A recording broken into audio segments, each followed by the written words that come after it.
Hi, and thank you for tuning in to my hot tub owner's video. My name is John, and at the time of this video, I'm a 20-year veteran here at Clover Home Leisure in Rochester, New York, and I've almost owned a hot tub just as long.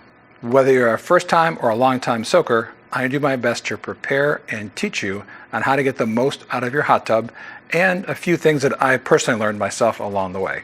Topics I'll be covering today are going to be permits, surface preparation, day of delivery, some basic electrical requirements, and getting your hot tub filled for the first time. Even if you've owned a hot tub before, the manual is going to go into a lot more details and specifics, and it's a lot more that I can cover in any video. I've also put a link down in the description so you can download a copy of your manual at any time. As a rule, all cities and towns require a permit. Just check with your local permit office. I also, on my website, I have links to every town across the area, which is also linked down in the description. As a retailer, a permit is not required for us to deliver a hot tub to your home. The primary reason for a permit is safety. For example, hot tubs can't be located near any overhead power lines in case they detach from the home. Also, the cover has to have an ASTM rated child safety cover. All hot tubs require electric, so please follow the New York State guidelines when it comes to electric code, whether it's 110 or 220. Also, the placement of the outlet or the sub panel should be about 5 to 6 feet away, depending on your town's requirements. The location of your hot tub should be accessible for future service, and if you should need to turn it off. Here are some of my tips for placement of your new hot tub. First, what is the distance from your house to the hot tub location? You should be thinking about ease of access and how long the electric run is to your main panel box. Also, can the hot tub be easily cleared of snow? A mild winter day is a great day for a soak. Also, does the cover have enough room to open? And also, do the brackets on the sides have enough clearance? Another concern is trees. Try to be clear of tree limbs. Not only will it deposit leaves and other debris into your tub, but a falling limb can cause a lot of damage to your new tub. Your surface should be solid and stable for the long-term health of your hot tub. There are many types of surface you can put a hot tub on. Remember, a hot tub weighs thousands of pounds with water and people in it. You should never place a hot tub on your lawn. It is far too unstable for a hot tub and could cause failure of the shell or the frame. Any surface you place a hot tub on should be relatively level. Most manufacturers will include leveling information in their manual or their pre-delivery guide.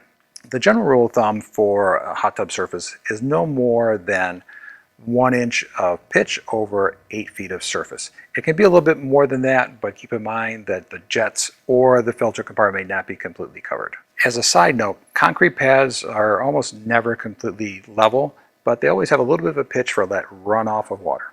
When placing on or building a new deck, be sure to check your town's codes to make sure it's going to handle the weight of that new hot tub of yours. If you're not sure about your deck's ability to hold the weight, please consult a professional about any structural concerns you may have. When building a gravel pad, I would recommend putting the gravel inside of a frame, and that will keep it tight and compact. For pads made from concrete, pavers, or gravel, I would recommend about a total of 6 inches of thickness, and these are suitable for most hot tubs. For hot tubs that are over 8 feet, I'd recommend a concrete pad, or a surface that is suitable for the weight of that hot tub. Of course, you want to check your owner's manual for the requirements for your specific model. If you're placing a hot tub in an alcove or where it's going to be mostly below ground, be sure that you plan for the access to the service panel, and of course you want to make sure that you have enough swing for the cover lifter if you have one included in your package. If you're planning on putting a hot tub inside a room like mine, well, you want to plan for it. The problem with an inside room is it can have condensation, cause mold and things like that. So you want to kind of plan for this. When I built my room, I put in lots of windows, plenty of ventilation, ceiling fan, and during the wintertime I preheat that room a little bit to try to prevent that condensation, and so far I've had really good luck with that. But otherwise, an indoor room is a great place to get away for a soak. Another type of surface is a plastic pad. The companies that make these make it look quick and easy, but you really do need a good gravel surface under it. As I stated before, the lawn is not the best place for a hot tub. These plastic pads are just not going to give you enough support to handle all the weight of that hot tub on their own. Now that you have a place to put your hot tub, you are ready for delivery. The key to good delivery is access, and our delivery team will need to be able to get the tub to where it's going. So a clear path to the hot tub's final location is essential. Hot tubs are all one piece, they are big, they are heavy, and they are hard to move. When we deliver a hot tub, it's on a trailer pulled behind a pickup truck. When we arrive at your home, we're going to transfer that hot tub to a set of wheels or a slider, and we generally move it while it's on its side. With that in mind, for us to get to your backyard, we will need to have proper clearance. Are there any trees in the way, bushes, or gates that measure less than the height of the hot tub? If there are any doors or deck openings we have to go through, just be sure that they're wide enough for that hot tub. Decks and other types of surfaces that are high off the ground may need additional equipment to get the hot tub where it's going. If this is the case, please call your salesperson and have them contact our delivery department so they can come out and take a look in advance. Also note, a hot tub is too heavy for us to lift over railings, so that's a service we cannot provide. Cold weather deliveries do require a little bit more planning. If there's more than 7 inches of snow on the ground, a path should be cleared so it can push or pull your hot tub with our sled. My suggestion would be to get a tarp and cover that area until the hot tub gets there. Also, I'd recommend taking your garden hose, putting it indoors, so if it's frozen, let it thaw so it's ready for your very first fill. I also have a link down in the description to my website, post all about cold weather deliveries. Check it out. As I mentioned earlier, the surface should be relatively level. A little pitch is okay. If you need advice about leveling, please contact the store for more information, as our delivery team is not able to level hot tubs. After the hot tub's in place, our delivery team will mount your lifter if one's included in your package. Depending on the style of lifter, you'll need about 12 to 14 inches for the cover to open towards any wall or fence. In most cases, covers open from the front where the controls are to the back.